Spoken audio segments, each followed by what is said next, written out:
Welcome student. परमाणु academy में मैं डॉक्टर देवेश गुप्ता आप सबका स्वागत करता हूं। आज लेक्चर नंबर 7 में हम कुछ पैरामीटर्स, कुछ फैक्टर्स के बारे में बात करेंगे जो एक्सरे बीम को अफेक्ट करते हैं। क्या क्या पैरामीटर्स हैं जो आउटपुट एक्सरे को अफेक्ट करते हैं, उसके बारे में आज हम स्टडी करेंगे। आउटपुट बीम जो होती है, there are two parameters of this beam. These are beam quantity and beam quality. ये दो चीज ऐसी हैं जो पैरामीटर्स हम अप्लाई करते हैं, MAS और KV बेसिकली, और भी पैरामीटर्स हैं। इनको अगर हम चेंज करते हैं तो ये दो पैरामीटर्स हैं जिनमें कुछ चेंज होता है। फर्स्ट, जैसे बीम क्वांटिटी है, it is related to its intensity, मतलब नंबर ऑफ फोटोन्स कम और ज्यादा होते हैं। As number of photons increases, particular point पे बीम इंटेंसिटी इंक्रीज होगी। दूसरा पैरामीटर जो है वो है बीम क्वालिटी से related to its hardness. Hardness means penetration ability.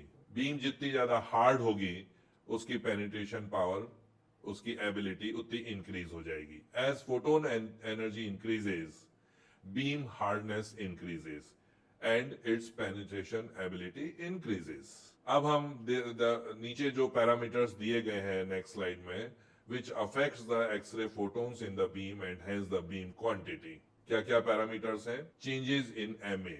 MA is, जैसे हम पहले बात कर चुके हैं, MA जो है, मिली एमीटर करंट जो है वो ट्यूब करंट है। It is not a filament current, it is a tube current. आपको ध्यान रखना है ये चीज। दूसरा, जो एक्सरे ट्यूब के अंदर के अक्रॉस जो हम वोल्टेज अप्लाई करते हैं, KVP, पीक वोल्टेज जो अप्लाई करते हैं, वो है पैरामीटर्स। तीसरा है चेंजेस इन द फिल्ट्रेशन। जो इस एक्सरे ट्यूब के आगे जो कॉलीमीटर होता है, एक तो फिल्ट्रेशन होता है नेचुरल फिल्ट्रेशन, एक होता है एडिशनल एडिड फिल्ट्रेशन। ये आउटपुट को चेंज करता है। Change in the material of the target. अगर हम भिन्न भिन्न प्रकार की एक्सरे ट्यूब लें जिसमें टारगेट मटेरियल डिफरेंट हो, उसमें भी आउटपुट, बीम आउटपुट जो आ रहा है उसमें चेंजेस आता है।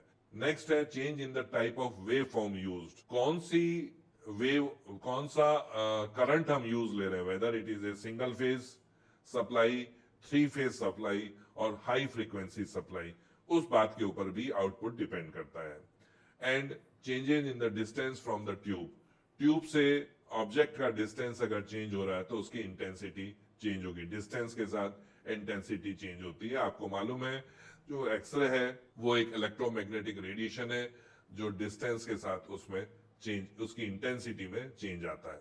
तो what is the effect of change in MA, milli ampere current, on continuous x-ray beam output. हम यहाँ पे जो चेंज की बात कर रहे हैं वो कंटिन्यूअस एक्सरे की बात कर रहे हैं। जैसा हमने पहले पढ़ा है कि जो एक्सरे आउटपुट आता है उसमें एक कंटिन्यूअस एक्सरे होती है और एक कैरेक्टरिस्टिक्स एक्सरे। कैरेक्टरिस्टिक एक्सरे का यूज जनरल एक्सरे में नहीं होता है और वो पीक के रूप में होती है, इसलिए उसके बारे में हम बात नहीं करेंगे। उसमें चेंज होना, कम या ज्यादा होना अपने आउटपुट पे ज्यादा इफेक्ट नहीं डालता है, ज्यादा नहीं, बिल्कुल भी इफेक्ट नहीं डालता है।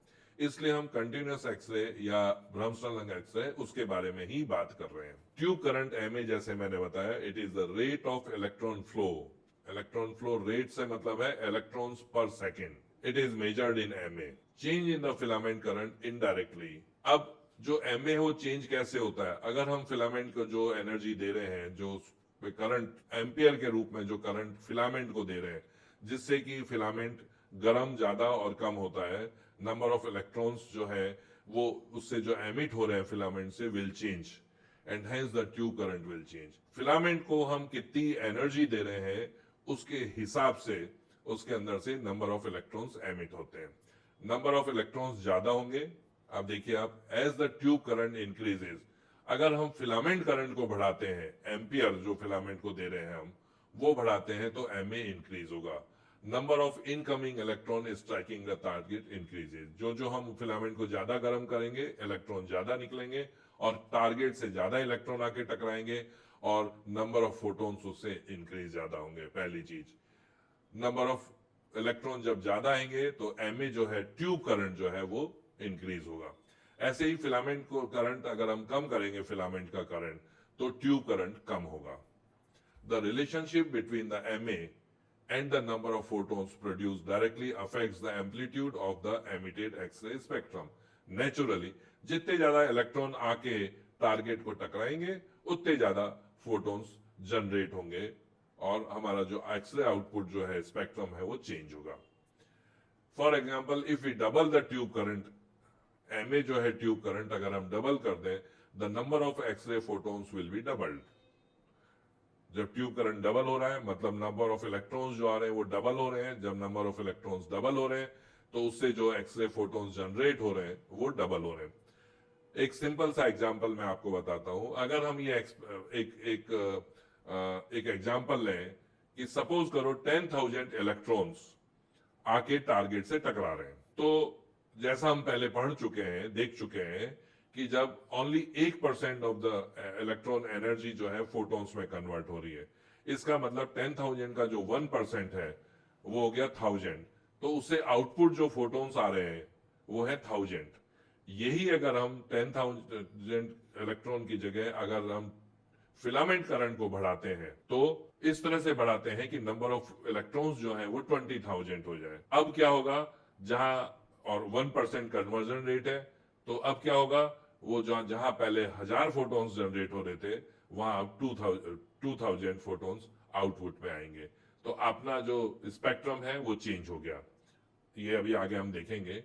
The change in the MA does not produce energy shift in either portion of the spectrum. यहां पे हमने केवी नहीं, हम MA चेंज कर रहे हैं. नंबर ऑफ इलेक्ट्रॉन्स चेंज हो रहे हैं तो उसकी एनर्जी चेंज नहीं हो रही है. Energy depends upon the applied kV. KV हमारा यहाँ पे फिक्स है. हम सिर्फ नंबर ऑफ इलेक्ट्रॉन चेंज कर रहे हैं जिससे नंबर ऑफ फोटॉन्स चेंज हो रहे हैं. अब आप देखिए इसके अंदर ये एक डायग्राम है, ये वाला, ये हमारा एक्सरे स्पेक्ट्रम का डायग्राम है. इसमें यहां एनर्जी है और यहां नंबर ऑफ एक्सरे फोटॉन्स है. अब अगर हमने शुरू में 200 mA ट्यूब करंट रखा तो ये उसका एक स्पेक्ट्रम है. इसको अगर हम 400 डबल कर दिया तो उसका आउटपुट ये आया. अब क्योंकि सिर्फ हम MA चेंज कर रहे हैं, इसका एम्पलीट्यूड चेंज हुआ है. Number of photons in the output changes. ये जो मोस्ट प्रोबेबल एनर्जी जो ये वाला जो पीक है, ब्रॉड पीक, ये वाला, ये देखिए आप चेंज नहीं हुआ, ये उसी एनर्जी के ऊपर है. तो ये फैक्टर जो चेंज हुआ है, कंटिन्यूस एक्सरे बीम आउटपुट जो है, ये इसमें आपका चेंज हुआ है. Output is changed, output is doubled when MA is doubled. मेरे स्टूडेंट्स, प्यारे स्टूडेंट्स, ये जो सारा जो लेक्चर्स मैं दे रहा हूं आपको, ये मेरे द्वारा लिखित एक बुक है, हैंडबुक ऑफ रेडियोलॉजिकल फिजिक्स. अपने आप में एक कंप्लीट बुक है. क्वेश्चन आंसर फॉर्म में ये बुक है. हर चीज को क्वेश्चन और आंसर के रूप में इसमें दिया गया है. सभी चीज इसमें इंक्लूड की गई है. Simple X ray, advance X ray machines, CT, MRI, sonography machines, radiotherapy से related machines, processing of the film, latest technique of the advance processing जो टेक्निक्स है उसको भी इसमें किया गया है. पैट और CT को इसके अंदर एक्सप्लेन किया गया है. पूरी CT के बारे में इसमें एक्सप्लेनेशन दिया गया है. और आप देखिए इसके अंदर, ये मेरी वेबसाइट है www.drdeveshgupta.com. इस वेबसाइट पे अगर आप जाएंगे तो सारे चैप्टर्स आप इसके अंदर देख सकते हैं. कुछ चैप्टर्स को आपको फ्रीली अवेलेबल कराया गया है इसके अंदर, उसको आप पढ़िए, उससे आप इस बुक के बारे में पता कर सकते हैं. ये मेरा ईमेल एड्रेस है contact.drdeveshgupta@gmail.com. ये जो आप लेक्चर सुन रहे हैं परमाणु एकेडमी के तहत, इस परमाणु एकेडमी की साइट पे आप जाइए, परमाणु academy by doctor Devesh Gupta. इसके अंदर पहले भी मैंने 6 लेक्चर्स इसके अंदर रिकॉर्ड किए गए हैं. शुरू से एक्सरे के बारे में अभी हम जानकारी दे रहे हैं, तो आपको सारी डिटेल उसके अंदर मिलेगी. मेरा आपसे अनुरोध है कि इस लेक्चर को आप सुनिए, इसको लाइक करिए और इसको आप सभी स्टूडेंट्स तक भेजिए, जो भी आपसे रिलेटेड स्टूडेंट्स हैं, जो भी BRT DRT कर रहे हैं उनको आप भेजिए. इवन ये बुक जो है ये MD रेडियोथेरेपी और MD रेडियो डायग्नोसिस स्टूडेंट्स के लिए भी बहुत अच्छी बुक है, वो भी इस बुक को रेफर कर सकते हैं. अब आगे चलते हैं. अब इस कंटिन्यूस जो एक्सरे हमारा स्पेक्ट्रम है किस तरह से फैक्टर्स जो हैं उसके आउटपुट को अफेक्ट करते हैं। अब दूसरा जो है एस, जो हम पैरामीटर लगाते हैं एम ए, और दूसरा पैरामीटर है एस, मतलब नंबर सेकेंड्स के लिए, कितनी देर के लिए हम एक्सरे मशीन को ऑन करते हैं। तो जितनी देर, ज्यादा देर के लिए हम एक्सपोजर टाइम बढ़ाएंगे, आउटपुट जो फोटोन्स हैं वो ज्यादा आएंगे। और ज्यादा कैसे होंगे, जो हमारा फिलामेंट है उससे नंबर ऑफ इलेक्ट्रॉन्स ज्यादा निकलेंगे, क्योंकि टाइम ज्यादा हो गया है, ज्यादा टाइम होगा, नंबर ऑफ इलेक्ट्रॉन्स ज्यादा निकलेंगे, करंट ज्यादा फ्लो करेगा उसके अंदर, चार्ज ज्यादा फ्लो करेगा इनडायरेक्टली, और ये आउटपुट हमारा इस तरह से। तो आप देखिए M A in ampere into exposure in time, M S को अगर हम करते हैं इसमें, तो M A in ampere, ampere क्या होगा, coulombs per second, exposure time in seconds में, तो ये कैंसिल हो जाएगा सेकेंड्स और कूलम बचेगा। Hence as mAs is increase, the number of electrons striking the target increases. और नंबर ऑफ इलेक्ट्रॉन्स जो है ज्यादा स्ट्राइक कर रहे हैं, मतलब चार्ज जो है, जो चार्ज मूव कर रहा है फिलामेंट से टारगेट तक, वो इंक्रीज हो रहा है। और इसका भी जो जो आउटपुट ग्राफ है वो इसी तरह से आया है, हमने डबल किया, ये इस तरह से इसको बताया गया है। दूसरा पैरामीटर जो बहुत इंपॉर्टेंट पैरामीटर्स है वो है applied voltage, peak voltage. What is the effect of change in kVp on continuous x-ray beam. Peak kilovoltage is the maximum voltage which is applied across the X-ray tube. It determines the kinetic energy of the electrons accelerated in the X-ray tube and the peak energy of the X-ray spectrum. जो जो हम केवी बढ़ाते जाएंगे, electrons को attract करने की power बढ़ती जाएगी, फोर्स उनके ऊपर बढ़ते जाएगा, और इलेक्ट्रॉन की वेलोसिटी इंक्रीज होती जाएगी। जब इलेक्ट्रॉन की इंटेंसिटी इंक्रीज होगी, मतलब उसकी काइनेटिक एनर्जी बढ़ती जाएगी। जब इलेक्ट्रॉन की जो एनर्जी है वो जो इंक्रीज होती जाएगी, वो जब टारगेट से टकराएंगे तो जो आउटपुट फोटोन्स जो आएंगे उनकी एनर्जी इंक्रीज होती जाएगी। Change in the KVP vary the kinetic energy of the electrons emitting from the filament.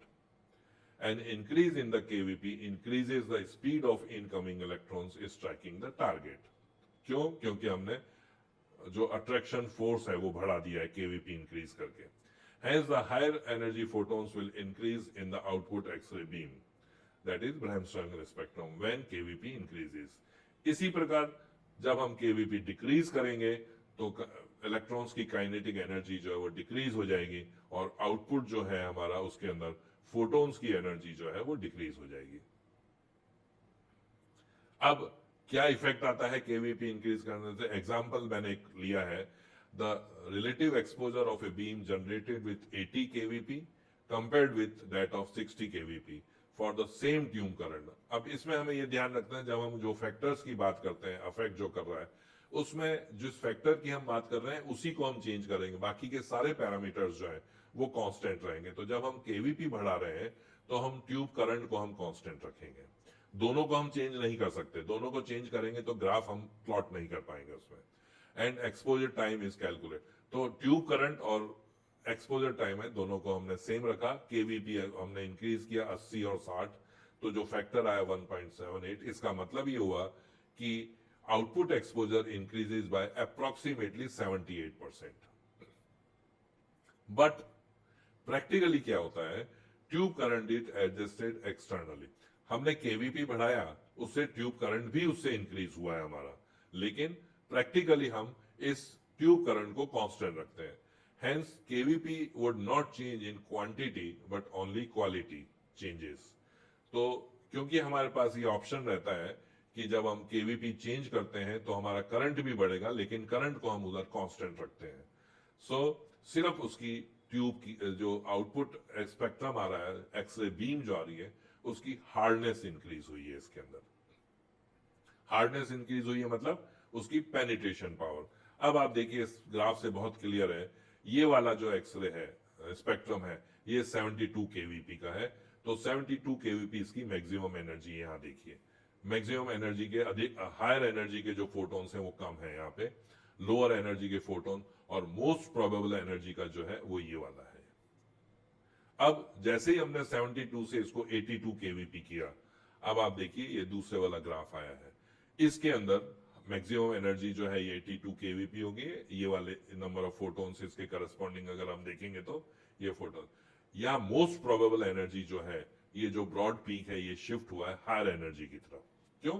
क्योंकि हमने केवीपी बढ़ाया है तो ये शिफ्ट आया है। इसके अंदर इन दोनों को देखिए, दोनों पीक का जो सेंटर है इसमें, दिस इज द चेंज। तो इसका मतलब ये हुआ कि ये जो दूसरी वाली हमारी है, ये वाला जो 82 केवी के ऊपर जो हमारा स्पेक्ट्रम है, ये हार्ड स्पेक्ट्रम है। इसके अंदर हायर एनर्जी फोटॉन्स ज्यादा है, तो इसकी पेनिट्रेशन पावर इंक्रीज हो जाएगी। नेक्स्ट है what is the effect of change in the target material. अभी तक हमने 2 पैरामीटर किए, 3 पैरामीटर किए, MAS एंड KVP।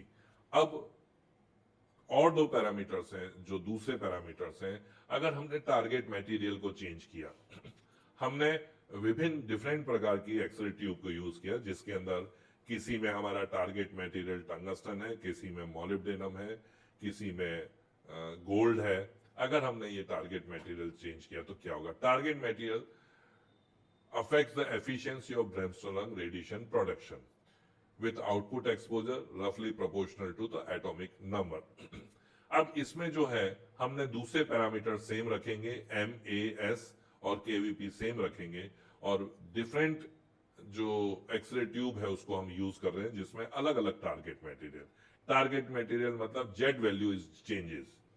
अब जेड जो अगर चेंज कर रहे हैं तो जेड वैल्यू अगर इंक्रीज होगी तो ब्रेमस्ट्रलंग जो आउटपुट आ रहा है it will increase almost proportionally.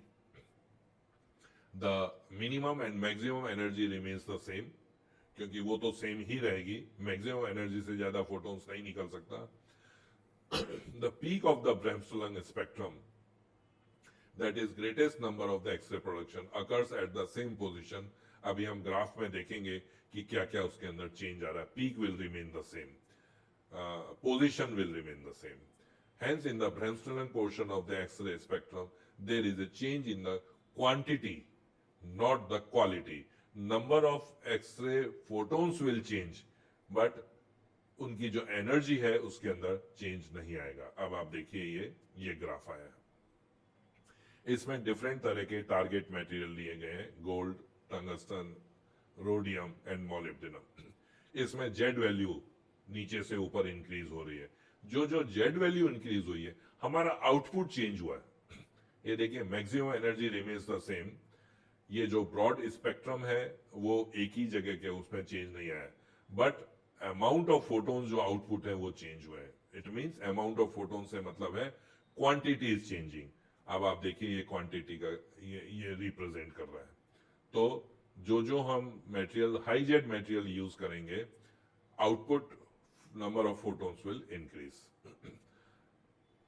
Low energy characteristics X-ray of molybdenum are useful in soft tissue imaging such as mammograph। अब इस ग्राफ से एक चीज और निकलती है कि जब हम low Z material like molybdenum use कर रहे हैं, जो मैमोग्राफी है, मैमोग्राफी मतलब एक्सरे ऑफ द ब्रेस्ट, जब ये करते हैं तो उसके अंदर कैरेक्टरिस्टिक्स एक्सरे काम में आते हैं। तो उसमें हम लो जेड मटेरियल को काम में लेते हैं। इसको हम डिटेल में आगे करेंगे। तो ये ग्राफ शो कर रहा है कि कैसे टारगेट मटेरियल को जब हम चेंज करते हैं तो क्वांटिटी ऑफ एक्सरे चेंज होती है। What is the effect of change in added filtration. अब एक और फैक्टर जो आ रहा है, आपको मालूम है, पहले हम कर चुके हैं कि एक्सरे में लो एनर्जी फोटोन्स को हटाने के लिए फिल्टर्स को यूज करते हैं। कुछ तो इसमें नेचुरल फिल्टर्स होते हैं, कुछ उसमें एडेड फिल्टर। नेचुरल फिल्ट्रेशन क्या होता है? जो इसकी ग्लास ट्यूब होती है वो कुछ लो एनर्जी फोटोन्स को एब्जॉर्ब करती है। इसके चारों तरफ जो हम शील्डिंग लगाते हैं वो लो एनर्जी फोटोन्स को एब्जॉर्ब करते हैं। इसमें जो कॉलीमीटर होता है उसके अंदर फिल्टर्स लगाए जाते हैं, which is called added filter. तो आप देखिए filtration material may be part of the equipment such as glass envelope, the insulating oil surrounding the tube, जो ट्यूब के अंदर ऑयल भी होता है कई ट्यूबों में, एंड ट्यूब हाउसिंग जो होती है window, that is the part of the x-ray tube. वो इनहेरेंट फिल्ट्रेशन है ये। In most of the tube is approximately, ये जो इनहेरेंट फिल्ट्रेशन जो है वो अप्रोक्सीमेटली 1 mm ऑफ एल्युमिनियम के बराबर होता है। जो फिल्ट्रेशन है उसको एल्यूमिनियम के टर्म्स में कैलकुलेट किया जाता है। तो अगर हम एडेड फिल्टर इसके अंदर लगाते हैं एमर्जिंग बीम के पाथ में, तो ये लो एनर्जी फोटोन्स जो है उसको ये एब्जॉर्ब कर लेती है। लो एनर्जी फोटोन्स जो है वो जो हम एक्सरे लेते हैं पेशेंट का किसी भी पार्ट का, उसके अंदर लो एनर्जी फोटोन्स का कोई यूज नहीं होता, वो अननेसेसरी पेशेंट को रेडिएशन डोज देते हैं। तो एक सफिशिएंट अमाउंट का फिल्टर लगाया जाता है जिससे कि जो जो फालतू की फोटोन्स हैं, फालतू का मतलब वेरी लो एनर्जी फोटोन्स हैं, उनको वो रिमूव कर देता है और यूजफुल फोटोन्स ही आउटपुट बीम में आते हैं। एक बेरिलियम विंडो भी यूज किया जाता है when it is not desirable to completely filter out low energy photons. ये हम डिटेल में आगे पढ़ेंगे। बेरिलियम फिल्टर का यूज हम मेमोग्राफी में करते हैं, जो कि लो एनर्जी फोटोन्स जिस जहाँ पे यूज किया जाता है, लो केवीपी के ऊपर ये एक्सरे किया जाता है और उसके अंदर लो एनर्जी फोटोन्स यूज करते हैं बिकॉज प्योरली सॉफ्ट टिश्यूज का एक्सरे होता है वो। अब आप देखिए ये जो बीम है ऊपर 2 mm की बीम है, फिल्टर से सारे पैरामीटर्स कांस्टेंट रखे गए हैं, सिर्फ फिल्टर को हमने चेंज किया है। 2 mm एल्यूमिनियम फिल्टर और ये 4 mm एल्यूमिनियम। इसमें आप देखिए जो मोस्ट प्रोबेबल पीक है वो शिफ्ट हुआ है हायर एनर्जी की तरफ। क्यों हुआ है? क्योंकि जब हमने फिल्टर लगाए तो इसमें उस बीम के अंदर लो एनर्जी जो फोटोन्स हैं वो उसमें से रिमूव हो गए, तो जो आउटपुट बीम आई है उसके अंदर हाई एनर्जी के फोटोन्स का नंबर ज्यादा है, तो जो मोस्ट प्रोबेबल जो पीक आई है एनर्जी की वो हायर एनर्जी की तरफ शिफ्ट हो गई है। जनरली ये फिल्टर यूज किए जाते हैं जब हम किसी पेशेंट के मोटे पार्ट का जिसका हम एक्सरे ले हैं उसकी थिकनेस ज्यादा है, तब हम इस फिल्टर को यूज करते हैं बिकॉज लो एनर्जी के photons is of no use. तो स्टूडेंट्स, ये सारे पैरामीटर्स जो हैं जो आउटपुट बीम को अफेक्ट करते हैं उसके बारे में आज हमने पढ़ा। आप इसको स्टडी करिए। मेरे द्वारा लिखित बुक है उसको भी आप रेफर कर सकते हैं। There are many other small points जो हैं जो उसके अंदर आपको मिलेंगे क्वेश्चन आंसर फॉर्म में। और इसको लाइक करिए, शेयर करिए और सब्सक्राइब करिए जिससे कि अधिक से अधिक स्टूडेंट्स तक ये पहुंचे और वो इसका फायदा उठा सकें। Thank you.